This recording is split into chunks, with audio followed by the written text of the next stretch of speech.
Today's saint of the day is Saint Mark the Evangelist, one of the four Gospel writers and a disciple of Saint Peter. Born in the 1st century, Mark is believed to have founded the church in Alexandria, making him one of the first bishops of Africa. He is traditionally credited with writing the Gospel of Mark, the shortest and earliest Gospel. His account highlights Jesus' actions, miracles, and his role as the suffering servant.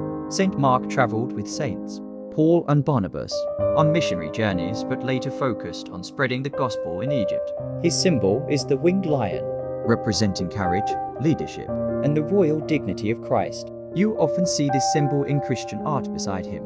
Mark was eventually martyred in Alexandria around the year 68 AD for his bold preaching of the faith. Today, we honor him not just as a writer, but as a fearless evangelist who helped lay the foundations of Christianity.